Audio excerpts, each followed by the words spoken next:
Hey, it's Yesenia from Novels and Nectar. If you're new here, welcome. This is a cozy bookish corner where we talk through romance, romantasy, and whatever else I'm reading, so you can decide if a book belongs on your TBR or if you just need a quick reminder of what happened before you dive into the next installment. In each episode, I'll share a quick review, then a spoiler-heavy summary for those of you who've already read the book and just want a refresher. I will always keep the review lighter on spoilers, and I will give you a very clear warning before we move into the summary. All right. Now let's get into today's book. Today, we're going to be talking about Quicksilver by Callie Hart. And before we get into it, here are some quick stats so you know what we're walking into. This is a romantasy with fae, vampires, and a looming war. The vibe is a little dark. We get a tortured main male hero, and there's a little bit of found family at the end. Ice level, I gave this a 3 out of 5. There are some open door scenes, and there is some biting, blood, and some kink. And in regards to the content warnings, please be sure to check out the website. But there is some graphic violence. We do see some torture of some of our main characters. There is forced sterility, suicidal ideation, and blood drinking and biting. So with that in mind, let's go ahead and jump into the review. So I'm going to be honest, I was not immediately hooked when I started Quicksilver. I'm not even sure why, but the beginning did not quite pull me in the way that I wanted it to. I kept thinking, everyone's raving about this. There has to be something to it. But I am really glad that I stuck with it because once Fisher comes into the picture and he meets Ceres, it was game over. I was all in. The banter between the two of them is filthy, it's honest, and it's downright addictive. Fisher has a mouth on him that I absolutely loved, and it caught me off guard, and I was just grinning in the best way. And this is partly due to the fact that he is a fae, and therefore he can't lie. So that made it feel like it was really raw and sexy and a little unhinged. And so that energy with him and Ceres just had me hooked. There is something about a character who doesn't bother to pretend that I kind of really enjoy. And the connection between the two of them was great. That being said, I did feel like at one point, kind of once they start to hit it, it escalates pretty quickly, maybe faster than I expected. But even though that does happen, I still felt like they got there appropriately. With regard to our main characters, Ceres is a strong female character, and I really enjoyed watching her grow and harden and soften in different ways whenever she would come in contact with Fisher and other characters. I also really enjoyed the world building and the way the villains are developed. Callie Hart really writes the bad guys in a way that makes you feel the depths of how cruel and calculated they are. The more you learn about what they've done and how long they've been playing this game, the more you really dislike them. The ending took me by surprise. I did not see what happens at the end coming. I'm still processing that twist, honestly. And I'm not really sure I fully grasped everything with the gods, the fates, and the world as leaves on a tree. It left me with questions, but also a lot of excitement for what is to come in book 2. I'm very curious to see how all of that ties back together and what that means for Ceres and Fisher in the long run. And for anybody who did read this book, there is so much that happens in like the last 20% of the book. So maybe that's why I felt a little confused. But despite all that, and all those moments at the end, there were a lot of things that won me over about this book. The chemistry between Fisher and Ceres, definitely enjoyed the story and the world building. And I am so on board for whatever is to come with book 2 with these two and kind of seeing how they grow from what's happened. So I would totally recommend this book to readers who love tortured fae main male characters, fated mate vibes, war-torn worlds, a little bit of filthy banter, and some blood-tinged romance. All right, so from here on out, we're going to be jumping into spoilers. I'm going to be walking through a summary of Quicksilver. So if you have not read it yet, and you want to go in blind, this is your cue to pause here, read the book, and then come back if you need a refresher before starting book 2. Otherwise, if you are still here and listening and you're okay with spoilers, let's get into it. As a side note, before we start, this might get a little long. The book is over 600 pages, so I will do my best to sum this up as quickly as possible for you guys. So the book starts off with Ceres Fane, our main female character, who's being stopped by a city guardian who's choking her. And he's demanding to know her personal information and threatening her with incarceration if she does not comply. Now, Ceres knows that she can't do this, so she gives the guardian a false name and identifies herself as being from the Third Ward. The Third Ward is a district whose residents are quarantined and usually sickly. The Guardian, shocked from this revelation, releases Ceres in a panic, thinking that she is infected with a serious plague. By doing so, he ends up dropping a metal gauntlet, and he fears that having touched Ceres, that the gauntlet and this piece of metal is now infected. And so she seizes this opportunity, takes the gauntlet, and sprints away. She escapes by climbing a sandstone wall and refuses to abandon the gauntlet even when she's having difficulty and there's concern that she might fall. But by doing this, the Guardian is unable to follow her. She then goes to Elroy's workshop, which is where she and her brother have been hiding out, her and her brother. She tells Elroy what's happened, and he refuses to hide the gauntlet, fearing for the consequences if Queen Madra's soldiers find it.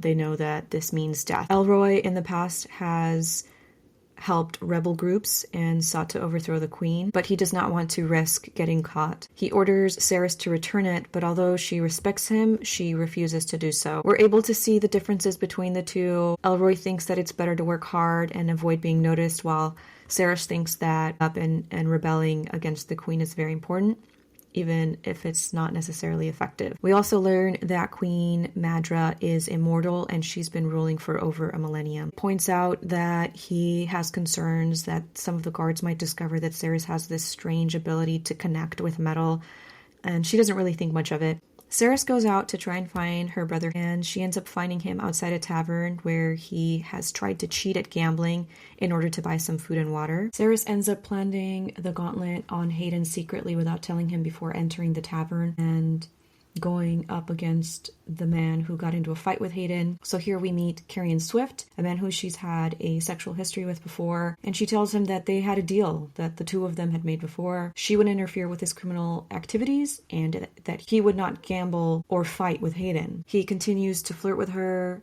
and they have a drink together. Ceres then learns that Carrion knows about the stolen gauntlet and pretty much knows that she's the one that took it. She feigns ignorance, but he proceeds by telling her that she has put everyone in the Third Ward at risk by having this gauntlet here, and that if anyone suspects her, they will all pay the price. So he urges her to take the gauntlet to his warehouse in the Second Ward in order to protect the Third Ward residents. She ends up agreeing, but when she leaves the tavern, she finds that Hayden is gone and did not wait for her like she had instructed. She worries about what Hayden will do once he finds the gauntlet. And so she hurries through the streets and is running past, trying to find him and where he's at. And she ends up finding him surrounded by dozens of guards. And in order to protect her brother, she ends up admitting that she's the one that stole the gauntlet. Hayden, on the other hand, also tries to protect her by claiming that he's the true thief. There's a skirmish, and Ceres ends up killing two of the guards before she's arrested, and she tells Hayden to run away and run back to Elroy's. Now, Ceres has always daydreamed about working in the palace and living a life of splendor, but lately she's been fantasizing about killing Queen Madra for all the injustices that she's put on the Third Ward. She ends up being taken to a prison cell by Captain Heron, who comes in to question her and asks her about her fighting skills. And of course, she refuses to answer. Heron ends up leading Ceres into the palace behind these heavy doors that have to be unlocked, into a room where there's a platform in the distance where she sees a strange lever that's protruding from it. Queen Madra enters and asks Ceres how someone like her could learn how to fight. Ceres responds by saying that she's self-taught. Madra doesn't believe her and believes that she has been learning from the Fae, who Madra fears will come for her at last. She's surprised by this because she's assumed the Fae to just be a myth this whole time, so she doesn't understand. But Madra believes that Ceres is a Fae-sent assassin. So Ceres decides to play along, claiming that the Fae intend to kill her and seize her throne. Responds by saying that the Fae cannot return, and that she intends to kill Ceres' loved ones and destroy the Third Ward in retribution for Ceres. Madra orders Heron to torture Cerys. Heron tells Cerys that he's sorry about his position of privilege and about ignoring the suffering of the people in the Third Ward. But ultimately, he ends up running her through with a sword and telling her that her death will be quicker than those of the Third Ward residents. When he tries to stab her again, she surprises herself and him by magically being able to stop him from striking. And this is because she feels some form of connection to the metal in his sword. And so she's able to liquefy the metal in the dagger, which then ends up speaking to Heron, and he ends up going crazy, begging her to stop. Cerys is then able to drag herself to the lever, which she now has realized is a sword. Heron continues to shout as his mind goes crazy, and she uses this opportunity to turn the key and open the gate, which he says will unleash hell. She ends up pulling the sword free and strikes Heron with it. At this point, the ground begins to transform into liquid metal, and Cerys feels herself dying as the pool of liquid begins to overflow. And then as she feels herself dying, she sees a figure coming up from the liquid silver that she calls Death. He's about to strike her down, but then he sees that she's holding the sword that she pulled from the platform. Death, which she calls the figure, ends up placing a silver chain around her neck, and then he ends up picking her up, and then we fade to black. When Cerys finally wakes up, she hears a feminine voice. She's a little panicked. She's in a palace that she doesn't recognize, and here she meets someone named Everlane. She ends up learning that Everlane is a fae, and that they are not mythical creatures like she's been told. Cerys learns that she's at the Winter Palace of Ivelia, and she also ends up meeting another fae male named Renfis, who tells her that Death, who we met earlier, needs the chain that he gave Cerys back. Everlane panics by learning that Death has already been weakened without the chain in such a little amount of time. We also learn that Renfis has been hiding Death from Everlane's father. Everlane ends up offering Cerys a bath, something that should be quite common, but to Cerys, this is something that's shockingly luxurious given the water rations that she comes from in the Third Ward.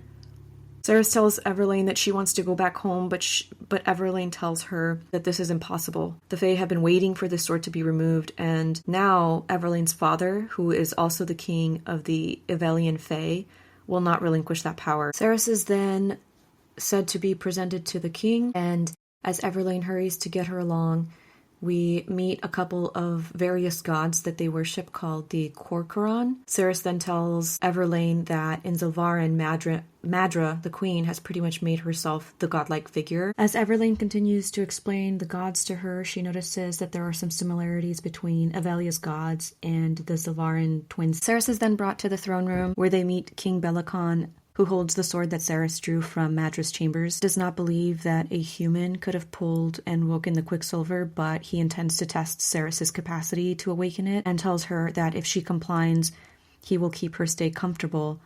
But if she resists, things will become unpleasant. Then summons the dog, and the Guardians end up dragging in Death, whom the Fae call Kingfisher, and who are also shocked to see that he is alive. Kingfisher struggles wildly against his captors, and Everlane is horrified. Bellicon accuses Kingfisher of breaking his exile for the crime of destroying the city of Gilthry a century prior. Some in the crowd demand mercy, while others wish for vengeance. With concern, Everlane grows worried that Bellicon will work up the crowd and that they're all going to want to kill Kingfisher, and so she asks an older woman on the dais, Malway, to help her. Malway says that she detects a potential prophecy and that Bellicon cannot kill Kingfisher and that he must return his pendant and send him back to the front. Renfis ends up stepping forward and agreeing that Kingfisher needs to be sent back to the front. Given that Renfis is Bellicon's general and Renfis needs Kingfisher to win the war, Bellicon reluctantly agrees. Bellicon further states that Kingfisher will stay at the Winter Palace for a week to help Cerys learn to wake the Quicksilver,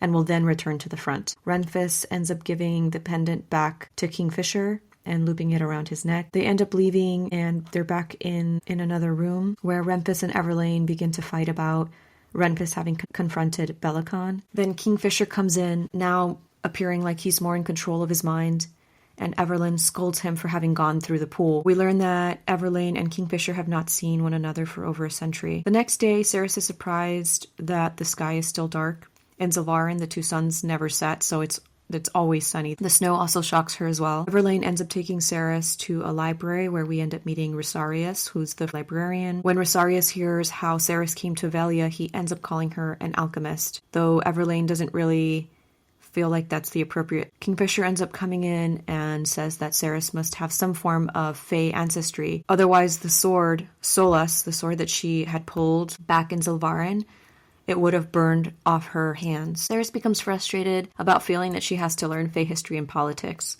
She pretty much just wants to learn how to open portals so that she can go back home and help her brother. Kingfisher tells not to worry so much about the death of the Third Ward people, as Queen Madra had claimed, because now that the portal has been opened, Queen Madra is going to need sufficient troops in order to fight the oncoming war that she feels that might be coming with the Fae. Although this is not something that she wanted to hear, it gives her a little bit of hope. Kingfisher then proceeds to ask Ceres if she's ever channeled metal energy before, and she tells him that she has.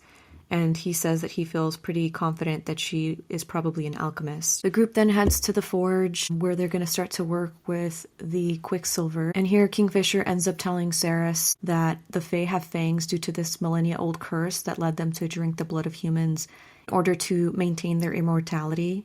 The curse has since been lifted, but all of the humans in Avelia, except Ceres, are now all dead. Everlane gets upset with her brother, which we learn Kingfisher and Everlane are related. Kingfisher is blunt and rude, and Ren and Everlane pretty much tell him that they've been working tirelessly to get him back and to find him. Kingfisher then ends up calling Ceres Oshalith, or Osha for short, which is a butterfly that dies quickly. Kingfisher and Ceres end up entering a former forge that's now been abandoned, and it's overgrown with plants. And resigned, Ceres begins to clean the mess by hand.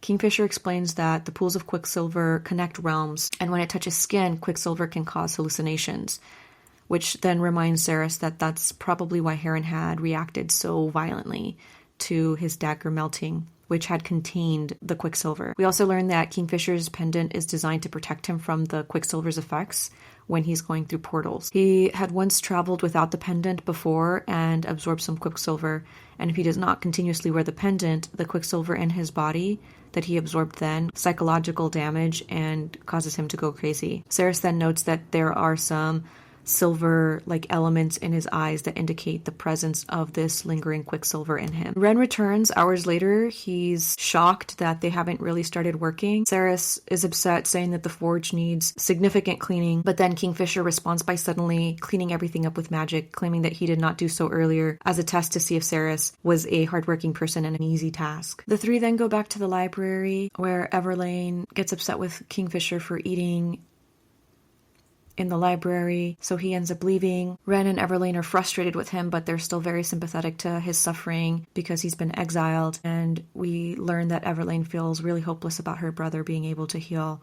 But Ren still comforts her and says that he has faith in Kingfisher's recovery. Ceres then learns of the three types of alchemists: those who heal, those who seek immortality, and those who, like her, can transmute metals. Ceres also begins to wonder why they're able to speak the same language, and says that this is because of their shared history with humans and the Fae. Although she does not understand why Madra is immortal, but closing the portals doesn't necessarily require magic, they just need the sword Solas, which will freeze the Quicksilver when it's plunged into the pool. We also learned that Everlane is over 1,400 years old, and that Kingfisher is over 1,700 years old. This means that the Fae who were trapped in other lands when the portals were closed might still be alive. Kingfisher ends up overhearing the conversation and gets upset with Ceres because she's talking about him, but he promises to be honest with her if she asks a worthy question.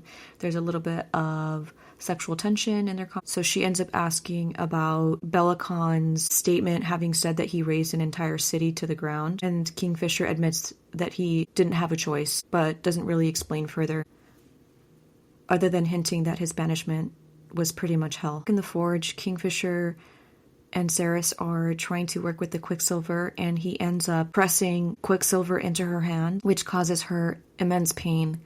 She begins to cry and plead for him to stop, but he continues to force her to focus. When she does this, she starts to notice voices that are chanting of Anarath more. Kingfisher then orders her to manipulate the metal and tells her that she is safe so long as they are touching as he is wearing the pendant. She's able to make the liquid re-solidify, and when he finally lets her go, she hits him. Back in her chambers, Everlane scolds Ceres for having hit Kingfisher and tells her that she can call her Lane. Everlane then ends up telling Cerys that Kingfisher is her half-brother and the product of her mother's first marriage to a Fey lord named Finran. We learned that Bellicon had sent Finran on a mission and he had never returned after the portals were closed, leading Bellicon to declare Finran a traitor. Evelyn's mother was pretty much then forced into marriage with Bellicon to prove her loyalty to the crown, and she had already had a son, which was Fisher. Bellicon was pretty much marrying her to take her assets and power, and Everlane is the product of Bellicon and Kingfisher's mother. Given that his mother already had a son, he has always hated Kingfisher, pretty much blaming him for his mother's inability to fall pregnant many years before, but we also learn that Fey pregnancies are very rare. So pretty much his mother died in childbirth when Everlane was born, and Everlane blames herself for this. We also learn that Kingfisher does not believe that his father closed the portals. Cerys is then sitting in her room by herself, puzzling the phrase Anarath Moor that she had heard with the Quicksilver when Kingfisher comes into her rooms hungover, as he doesn't have any rooms of his own, and they begin to banter.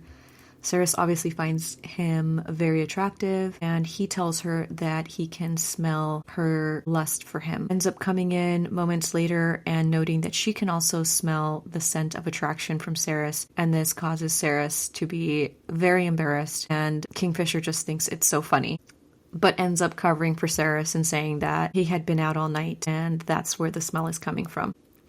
He ends up leaving and then tells her that they're going to be working with the Quicksilver later in the afternoon. Back in the library, Cerys asks Lane and Rosarius about the Quicksilver, and he tells her that the portals can be directed merely by thinking of a place or kind of a place, and that's how alchemists used to travel between them. And since Cerys is wanting to return home, she begins to plot a way to use Bellicon's Quicksilver portal.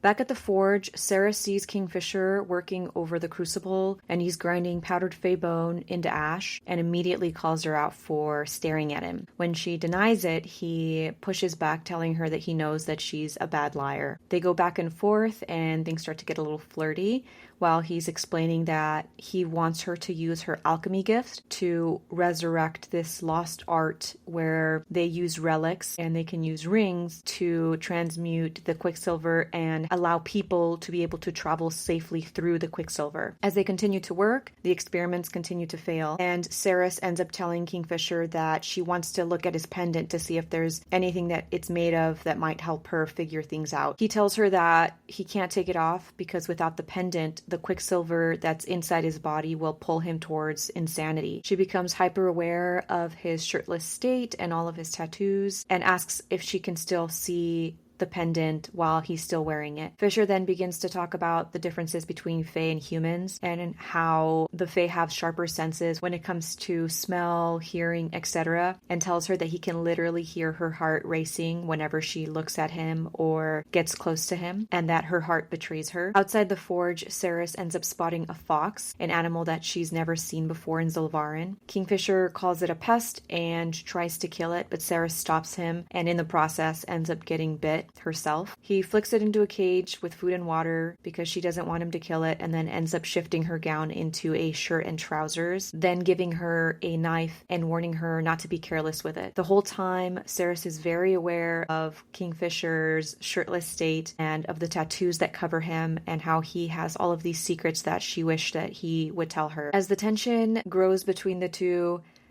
Cerys ends up coming closer to try to assess his pendant, and he ends up pulling her close and kind of taking hold of her. She panics and asks him to let her go, and he does. Then he tells her that he is open to her experimenting with whatever tension it is that they feel between them. He promises not to move if she kisses him, and so she does. The kiss is intense and consuming, and he notices just exactly how eager she is as she starts to press into him and starts rubbing on him. He calls her out on this, and this causes her to freak out, so she yanks herself back and then swears that it'll never happen again. He ends up leaving and tells her to stay until Ren comes to get her and take her back to her rooms. But instead, Cerys runs. She uses this as an opportunity to grab a bag of supplies, scoop up the fox, and then race through the corridors of the Winter Palace trying to find the Quicksilver pool before Kingfisher realizes that she is gone. Once she gets beneath the palace, she can feel the Quicksilver speaking to her. showing her how to move past the guards and down into the tunnels. She ends up finally reaching the bottom and lets the fox go, steps up to the pool, and then hears it calling her by name. When she wakes the Quicksilver, ready to step through, Kingfisher appears out of nowhere and stops her. He is furious when he realizes that she used their kiss to steal his signet ring. She thought it was a relic that would let her cross safely, but turns out that it is not. It was a lie that he had told Lane to comfort her when he first went through the Quicksilver without protection in order to bring Ceres here. He says that the only reason that he survived was because his mind was strong enough to withstand it, but hers would have shattered. He asks her to stay and tells her that she has to learn how to make the relics, and she responds by telling him that she would rather die first. He ends up offering her a deal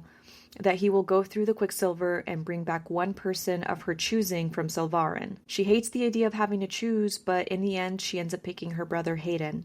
To seal the deal, he forces a blood oath with her, telling her that if he risks himself to retrieve Hayden, she will have to obey his orders and help him with the relics. She agrees, and then they begin to plan things out. They decide that she will open the gate, that he'll go through, and then in an hour she will reopen the gate again to let him back in. And so he goes. Sarah sits terrified, thinking that Kingfisher might kill Hayden and Elroy instead of saving them, but there's really nothing she can do, so she sits and waits by the pool with the fox that she ends up naming Onyx. An hour later, she opens the Quicksilver again. Kingfisher comes crashing through, shouting for his pendant, and on the edge of losing control. She closes the gate, looks for her brother, and then realizes that he did not bring back Hayden at all. He brought back Carrie and Swift. She becomes very upset and they argue over it. Fisher insists that Carrion claimed that he was Hayden, but Carrion at this point is unconscious and badly hurt, and Fisher is also hurt as he got stabbed trying to get him out. They drag Carrion to safety and then head for the stables. Upon seeing the horses, Ceres feels hesitant, but the oath that binds her to Kingfisher starts to tighten and makes her body move. She has no choice but to mount up and go with Fisher. As they ride out into the cold, Ceres is stunned by real snow and seeing real stars after having lived in the Third Ward with so much smog and living with thirst. She and Fisher bicker the whole way, kind of circling the kiss that they had before that she used as a distraction, and the fact that he is just as affected by her as she is by him. Along the road, they start to see shades, and Onyx becomes scared, as well as Ceres. Fisher ends up explaining that these are spirits that cannot hurt them, and they keep riding on. They eventually reach a pub, where Fisher leaves Carrion with the stable hands and gets Ceres inside. The room is full of all kinds of fae, more variety than she has ever seen. He orders drinks, and then uses some alcohol to clean her cuts, telling her that if she catches a fae illness, it could be really disastrous for her human body, and he needs her alive. He ends up admitting that he needs her to help end the war and help end his exile. He then tells her that they're going to be heading to Kalish, his birthplace on the border of Evelia. Lastly, he tells her that his father, Finran, had always suspected of Belicon, so he ended up setting wards so that Belicon and his allies could not enter Kalish, so long as Fisher's line continues to survive. Ren enters the pub and tells them that Belicon is furious that Fisher left with Ceres and with Solus,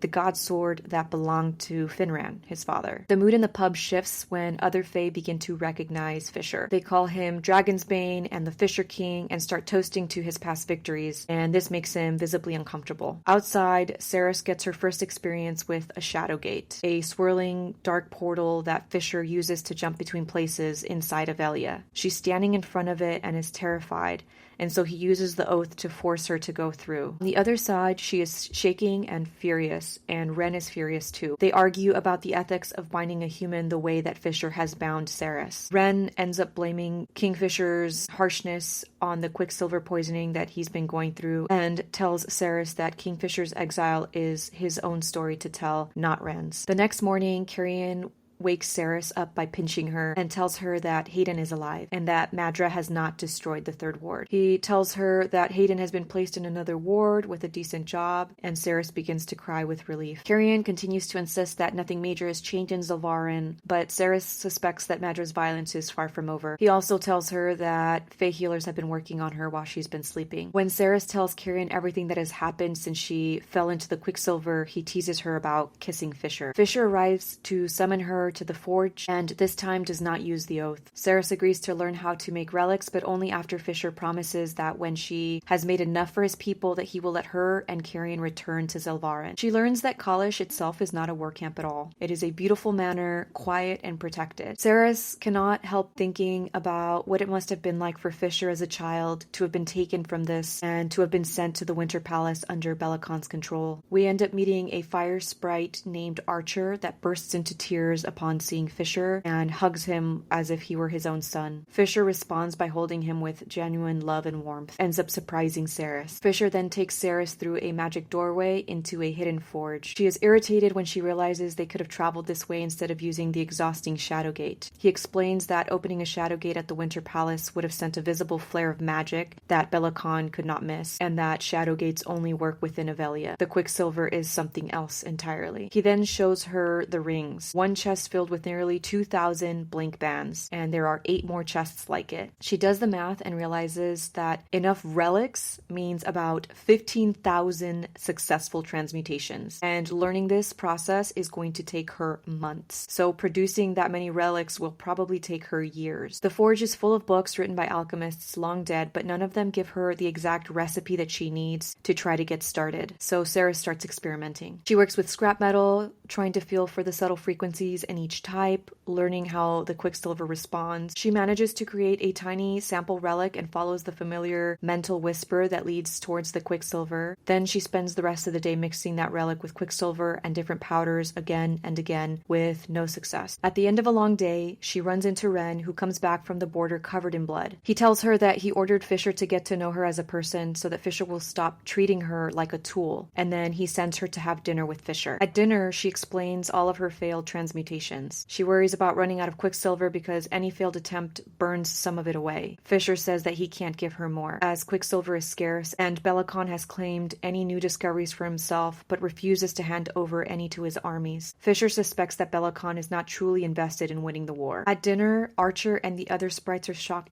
to see Fisher eating with a human, and Archer fusses over him like a parent while eyeing Ceres. Ceres pushes Fisher to send Carrion home, but Fisher teases her about it, saying that he followed the scent of her sexual history to find Carrion in the first place. Before they can take it any further, the window ends up exploding, and we have 4 enormous fey creatures burst into the room.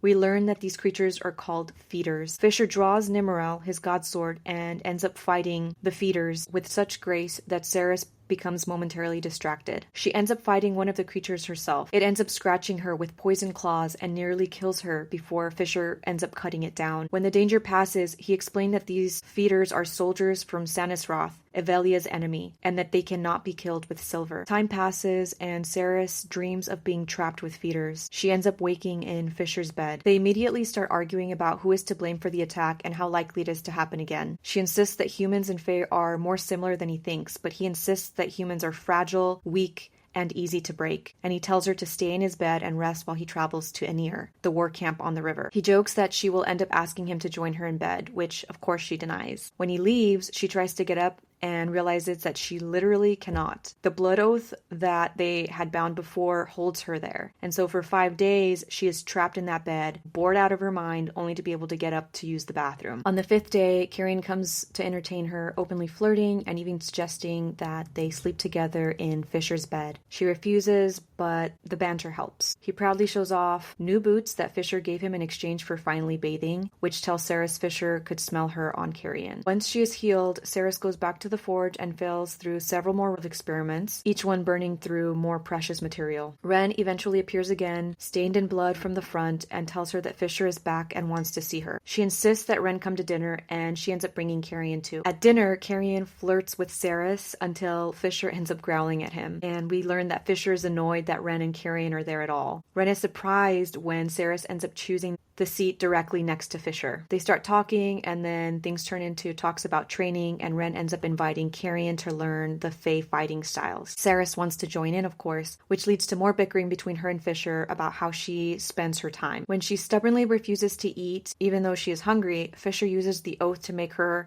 hand lift the fork and put food in her mouth. She calls him evil. He points out that so far, the only thing that he's been using the oath has been to make her do things that are good for her. Then he takes it further her and calmly describes how he could also use the oath for sexual control if he wanted to, outlining exactly what that would look like. Cerys is then horrified to realize that she is around and both Kingfisher and Ren can probably smell it. Soon after, they travel to Anir, the camp. Upon arrival, she learns that years of the war have turned it into more of a town versus a camp, and it sits on the river with a castle across named Amontreath, which is Sanisroth's capital. We then also meet Holgoth, a camp aide that begs Fisher to speak to the troops, but Fisher refuses to resume command and ends up telling them that Ren has been leading them all for the last century, and he should be the one to do it. Ren ends up training Cerys and Carrion in sword work while giving them an impromptu lecture on the terrain. Cerys gets knocked down multiple times, but keeps getting back up. She feels a flicker of pride at being able to hold her ground with Ren. Fisher appears long enough to mock her efforts, and then Ren ends up dragging Kingfisher away to attend one of the captain's meetings. In Fisher's quarters later, Cerys joins him for dinner. He asks her to try to eat without turning everything into an argument, but of course she can't resist and starts poking at him. They circle back and forth around the oath and whether ordering her is more effective than explaining his reasons and asking her to choose. He asks her to trust him. He then ends up kissing her. The kiss spirals quickly from tentative to very heated, and then while they're kissing, she finally admits out loud that she wants him. He ends up pulling away. He kisses her again just to quiet her, and then tells her that he cannot trust anything and leaves her sitting there, stunned. Cerys wanders the camp, confused about what this all means. Ren can smell the traces of their encounter and knows exactly what happened, but she says nothing. In the war tent, she sits with Carrion by the fire. He points out the tiny bleeding mark on her neck where Fisher almost lost control. When Fisher enters the tent, everything gets really tense. Danya, one of the captains, finally snaps at him, furious that he abandoned them 100 years ago, and draws her godsword and lunges at him. Concerned for Fisher's safety, Cerys reacts before anyone else. She uses her power to shatter the blade into thousands of needle-thin shards that drive into the stone. Everyone stops. No one knew that she was an alchemist. Before they can process it, alarms start to go off, which mean vampires are approaching the river. Carrion ignores orders to stay inside and runs out to help. Cerys follows. On the banks, Fey warriors are smashing the thick ice with sledgehammers and fire magic. Holgoth tells them 50,000 vampires are on their way. If they cross, Anir will fall. Cerys and Carrion join the fight to break the ice, and once the surface shatters, Fisher gathers smoke and wind and drives the vampires into the freezing water to drown. As the river carries the bodies away, a voice calls across the water. Malcolm. He taunts Kingfisher by name and announces that Fisher was with him during the exile. Cerys can tell he's trying to turn Fisher's own people against him. After the battle, Fisher finds Cerys and drags her back to Kalish through a shadow gate, leaving Ren and Carrion at the camp. He talks to her about sharing food with Carrion and refuses to explain why it bothers him. She wants answers about Malcolm's voice and about the exile. He eventually gives her some pieces, but not everything. Malcolm was once a high fae, and when a cure was found for the blood curse, most Fae took it, but Malcolm refused. He wanted true immortality. When he bites someone, they keep their mind and become a vampire like him. When those vampires bite someone, the victim dies and rises as a feeder that is mindless and hungry. We learn that many of the creatures attacking them now were once human. And when Cerys asks Fisher point blank if he was with Malcolm during those missing years, we learn that he is unable to literally say anything. And so she starts to think that this might be something magical that's keeping him from saying anything. She ends up getting upset with him and points to the blood on her neck from their last kiss as proof that he wanted to bite her. He denies wanting her, but she doesn't let it go. They end up kissing again, and this time it leads to sex. His fangs lengthen, and his tattoos start to move. The magic between them is very intense. Afterward, he leaves for the war camp, and this time he orders her to stay behind without using the oath. She's oddly relieved that he does not take the extra step in binding her there. The next morning, she finds out that one of his tattoos has moved to her skin. When she confronts him, even more have migrated, wrapping her arms and hands in runes. She panics and demands that he take them back, and he tells her that he cannot. He tells her to go to Telena, the healer, for birth control, and she ends up telling him that she cannot get pregnant because most of the girls from the third ward, including her, were forcibly sterilized as teenagers. He becomes very upset and storms out enraged at what was done to her, but Ceres doesn't really understand why. Ceres goes back to the work that Fisher has set for her. He has hidden the Quicksilver somewhere up in the mountain so that she has to use her senses to try to stretch and find it. She ends up stumbling across Carrion reading in a cave and snaps at him for being able to adapt so quickly to being here. He admits that he believed the stories his grandmother told about the Fae. He ends up helping her with her experiments, and they continue to fail. Fisher returns from the front bloody and ill-tempered, and reveals that he moved the Quicksilver on purpose in order to sharpen her skills. Back at Anir, Fisher, Ren, and Ceres study the needle-like shards of Danya's shattered sword, which are now sunken deep into the stone, and nobody knows how to pry them out. Danya is devastated. Her sword was an heirloom godblade that marked her as one of Kingfisher's wolves, the Lupoprolia, 8 elite fighters who once used to work together as one. No one seems to give her the full sympathy that she's looking for, which only makes her even angrier at Ceres. Ceres then realizes something about her power. She cannot move all metal, only the metal that contains Quicksilver. In Zilvarin, Madra hoarded all of the metal so that if someone like Ceres was ever born, they would never have anything to work with. But even with that limit, Ren points out that she is very unusual. Most alchemists need at least 5% Quicksilver in a mix to move it. Ceres has proven to work with far less. Lorith immediately starts thinking about what that could mean for weapons in the war, but Ren warns that they might have only a year before Malcolm's horde overwhelms them. Ceres is horrified at this timeline. Over drinks, she ends up speaking with Loris about Fisher lying to her. Lorith tells her that that is impossible. Fisher is an oath-bound Fae, which means that magic forces him to tell the truth. If he is not answering a question, it is because he cannot. She then asks if Fae can still use their fangs to drink blood. Lorith blushes and admits that they can, but it's considered a taboo sexual act. To change the subject, she ends up asking about how he became a soldier. He tells her that Fisher saved his life by splitting his own soul. If Fisher dies before Lorith, part of Fisher will linger as a spirit until Lorith dies too. So Lorith plans to follow him closely after death so that Fisher's soul does not have to wander and wait for long. Kingfisher ends up taking Ceres back to Kalish, and she wakes hungover the next morning. When he returns from seeing the healer, he takes her to a village called Ballard that is in the middle of a winter. The streets are full of light, food, and music. Ceres is most struck by the fields of full crops and the sense of safety. It is everything that she never had. They talk about the enormous task that he has bestowed upon her with the relics and how much she misses Hayden. They also talk about Fae aging, how children grow quickly and then slow, in part to protect them from threats like Malcolm. When she teases him about being Lord of Kalish, he rejects the title. In his eyes, he failed his people by not protecting them from Malcolm, so he feels like he does not deserve any honor. He starts to bring up the night that they had sex, but they are interrupted by an older woman named Wendy, who loves him like family. She sends Ceres' arrival through the Quicksilver and already knows about Zilvarin. Wendy calmly says that she doubts Ceres will return there for good. She invites them to eat, watching the way that they move around each other. Ceres teases Fisher about how relaxed he seems here, but that doesn't really last long. In the middle of the celebration, the Quicksilver roars through Ceres' mind. She hears the chant, Anarath more, over and over. She faints. When she wakes, Wendy and Fisher are hovering over her. As they walk back to their apartment, Fisher tells her she spoke those words out loud, but he still cannot tell her what they mean. Magic holds everything back for him. That night, she wakes to Fisher screaming. She finds him in bed, awake in a seizure-like state from the Quicksilver poisoning. He insists that it will pass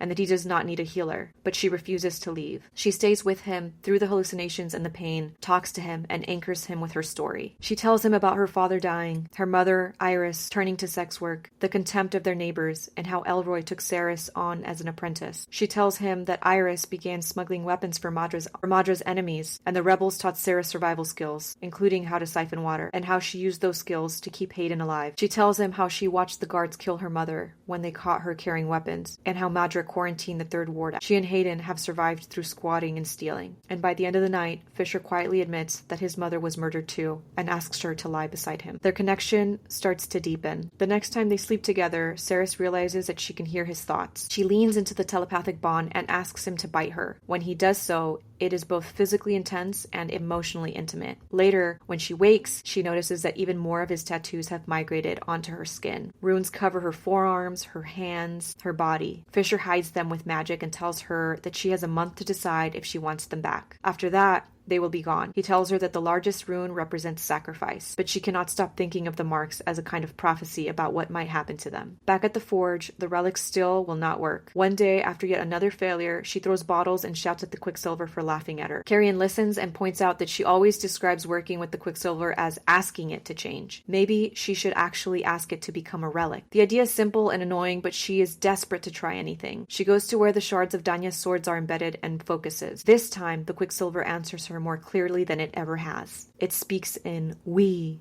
and us and offers a bargain.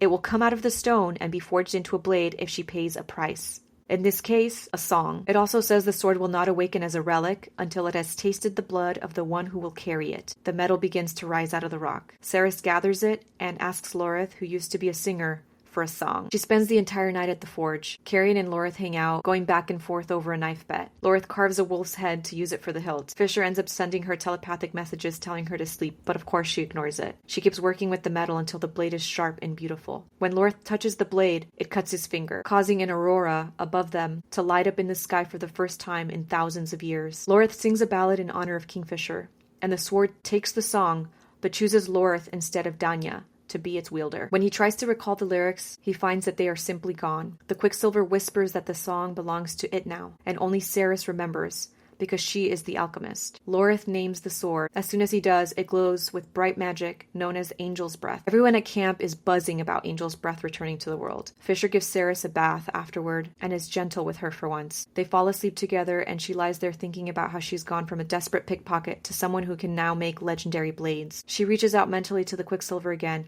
and asks it to leave Fisher. It tells her that it is impossible. When he went into the pool without protection centuries ago, he agreed to let it bind itself to him in exchange for his life. They are one weapon now. Fisher overhears part of the exchange and confirms it to her. Later, Ren ends up coming in with news that the feeder horde is back at the river.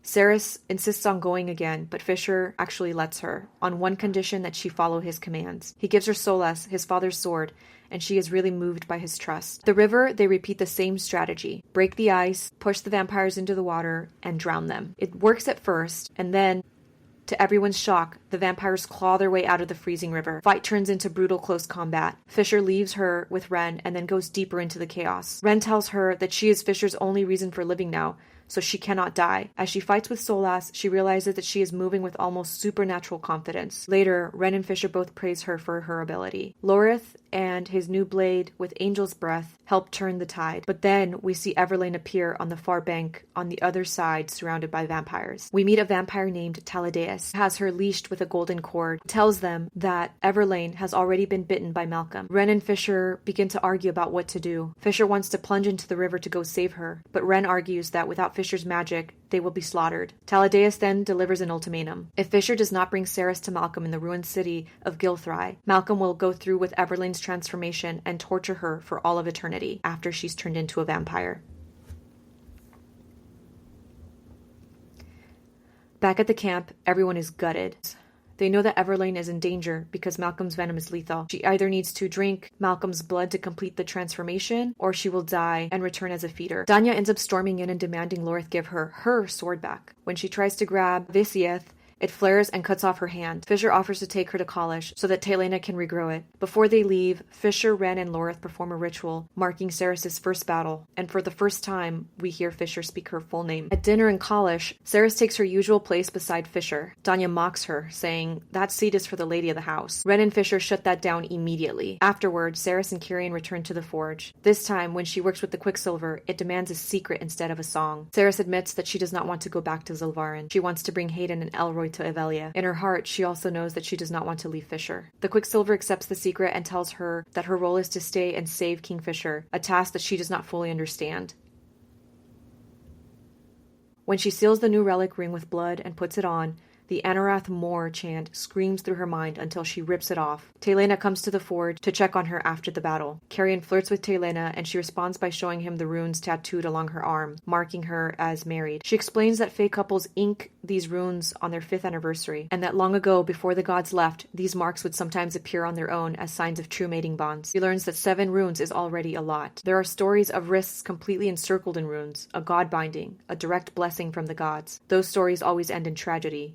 she tells Ceres, and Ceres realizes that she has far more than 7 runes on herself. Alarmed, she goes straight to Kingfisher. She demands to know why he refused to speak her real name for so long, and he finally explains that O'Shaleth, the root of the nickname that he gave her, means most sacred, and is also the name of a rare butterfly that hatches once in 1,000 years and dies quickly in harsh conditions. Names have power over the Fae. His mother, an oracle, had visions of a woman who would be his true mate and painted Ceres' face long before he met her. In the visions, Ceres was a Fae, not human. So when he met her in Zilvarin, he recognized her immediately and panicked. Giving her a nickname was his way of managing his feelings about having one human soulmate in a dangerous world. He tries to fight against the magical compulsion that keeps him from telling her everything. He tells her that he was surprised when their mating marks appeared without any formal declaration of love, and the sheer number of runes has scared him, because folk stories about heavily marked mates always end badly. We learn that his Quicksilver hallucinations are getting worse as the magic in his pendant is starting to weaken. When he hid her runes in Ballard,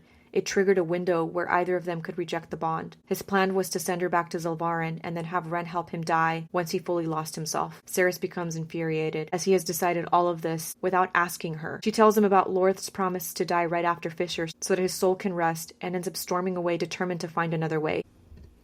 In the library, she joins Carrion and Lorith and starts diving into research. They realize that they need a witch, as only a witch can break Malcolm's hold on Everlane and keep her alive long enough for Taylena to try and heal the venom that has been instilled in her. Fisher, Ren, and a now-healed Danya travel to a town where half-witches still live, while Ceres, Carrion, and Lorith keep searching for alternatives. Taylena ends up talking with Fisher before he leaves about his worsening condition. Hours later, Ren comes back alone. He says that the witches almost agreed to help until Danya insulted them, and that Fisher has stayed behind to smooth things over with one of the witches strong enough to help them, a woman named Isabel. Ceres and Kieran immediately insist that they're going on a rescue mission too. Fisher protests out of habit, but this time he does not want to push hard. That night, Fisher summons Ceres to his bed and asks them to put their arguments aside about his death until they have saved Lane, which makes Ceres think that he is willing to confront the problem at a later date with her. He takes her back to the apartment in Ballard and fills it with hundreds of candles. They have sex again, and she can feel the bond locking into place. She feels the runes blazing across her skin, and then at some point, we learn that he accepts the bond, and feather-like runes appear on him as well. He tells her that he loves her, and that any time that he gets to be with her is worth it, but also notes that she can take her time deciding what she wants to do with the bond, and does not have to feel like she has to accept it just because he has. When Ceres wakes the next morning, she finds that Fisher is gone. He has left a note and a shadow gate telling her to return back to Kalish. In the note, it is clear that he does not expect to survive rescuing Everlane. He has even left Nimeral, his god sword, behind so that Malcolm cannot use it. Ceres is devastated and furious. She shows the note to Ren. Carrion then suggests that when Fisher opens a shadow gate to send Everlane back, they use it to go through and try to rescue him instead. While they wait for the gate to open, Ceres forges Carrion a sword, which he names Simon. The blade accepts him. Lorith is openly wary of Isabel, and witches in general, blaming them for the original blood curse and vampires, but she dismisses that as a rumor. Then Lane suddenly drops through a shadow gate in the ceiling. At the same time, another gate opens. Ceres, Ren, Carrion, and Lorith all run through it. They all end up falling into a freezing lake, and Ceres nearly drowns as she does not know how to swim, but Lorith drags her to shore and then dives back to pull out an unconscious Carrion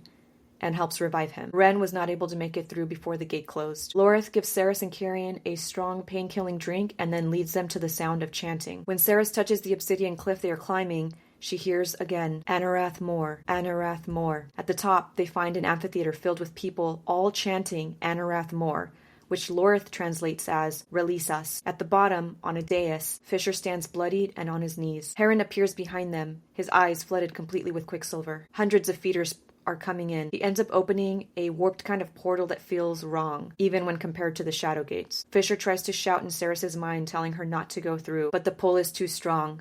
They're dragged in. On the other side, Malcolm sits on a throne with Bellicon and Madra at his side. We learn that they are all siblings. Bellicon has always known that Madra was the one who closed the Quicksilver gates, even though he has blamed others. We learn that he has kept the war going in order to build Malcolm's undead army. And now that the three of them are reunited, their power has grown. Malcolm then releases the old oath that prevented Fisher from speaking about Gilthry, and the undead in the stands, all killed in that battle, all of which scream at him. Fisher drags himself to his feet and tells the story. When 20,000 vampires marched on Gilthry, he took Ren and the Lupoprolia there through a shadow gate. By the time they arrived, the massacre was already underway. He searched for Malcolm and found Bellicon instead, who casually admitted that he had murdered Fisher's mother. Bellicon and Malcolm decided the fate of the city with a coin toss. If the coin hit the ground, Malcolm would abide by the result. Bellicon flipped it, and Malacon caught it before it landed, so the bargain never bound him. To stop the dead of Gilthry from joining Malcolm's horde, Fisher ordered the city sealed and burned. As punishment, he was bound from speaking of it. Malcolm then built a labyrinth and put the coin at its center, filling the amphitheater with the souls of the people that Fisher had tried to save. Fisher's exile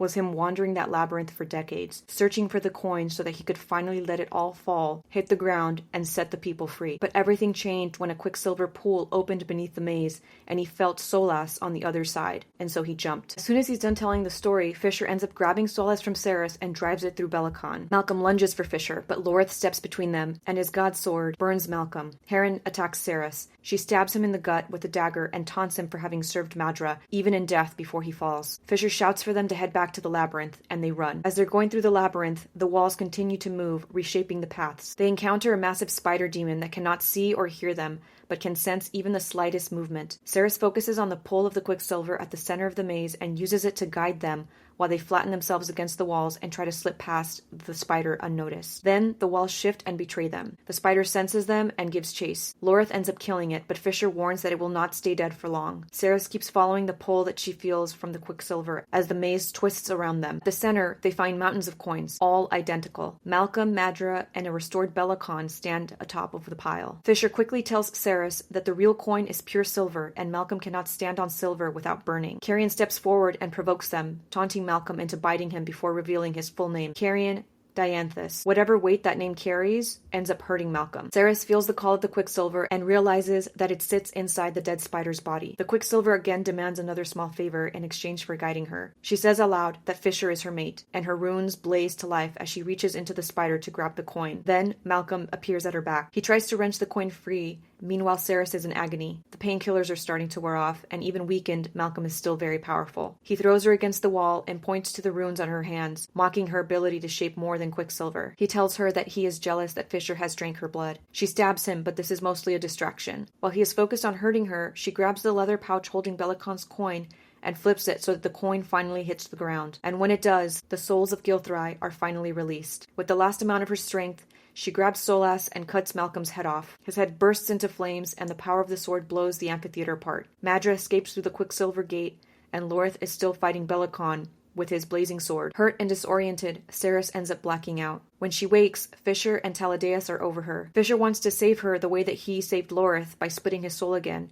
but she forbids it. A second split will kill him. Taladeus, who clearly has a deeper power than he once showed, offers them another path. He can turn her immortal. As she slips towards death, Fisher tells Taladeus that she has agreed, even though she has not answered. Ceres drifts into darkness and hears a new voice. It calls her the peace that must come after Fisher's storm, and asks if she truly wants to remain in Avelia, even though more trouble is coming, and she says yes. The voice, which belongs to the Quicksilver, asks for an audience as its favor. An invisible thread pulls her back into the labyrinth center, and then into the Quicksilver pool. She wakes in a strange realm where two young women are arguing over whether she is dead or alive. They reveal themselves as Baal and Mithin, twin Corcoran gods. They bring her to their father, Zareth, the god of chaos. He calls Fisher his champion and tells Ceres that he wants her to help reset the balance. He shows her a tree of fate with one blackened limb, then casually cuts the limb off, wiping out an entire realm in an instant. Zareth tells her that her alchemist's gift is not unique, but her bond with King Fisher is. She was originally meant to be Fae, but he pushed her into another realm to see what would happen. But even with the interference, fate dragged her and Fisher back together. Their union is set to kill a universe, and many gods want that reset.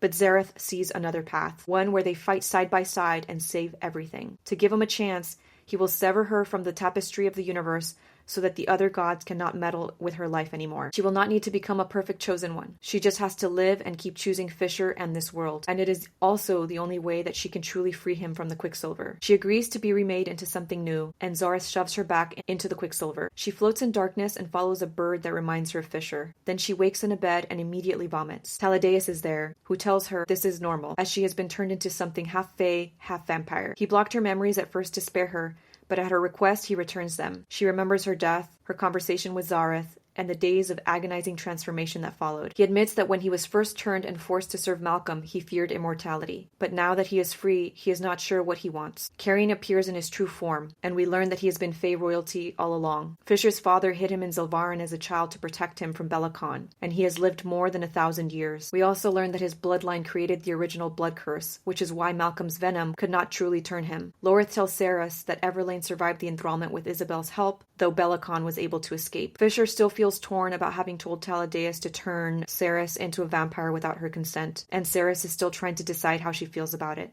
But we do find that there's some good news. Taelena and Isabel have found a way to draw the Quicksilver slowly out of Fisher's body. It'll take time, but it should help ease his hallucinations and his pain. And then we also learn that because Cerys is the one who killed Malcolm, the vampires and the people of Sanisroth now expect her to become their queen. And this is where book 1 ends, where we leave her newly remade, bound to Fisher, and standing at the edge of an even bigger war to come.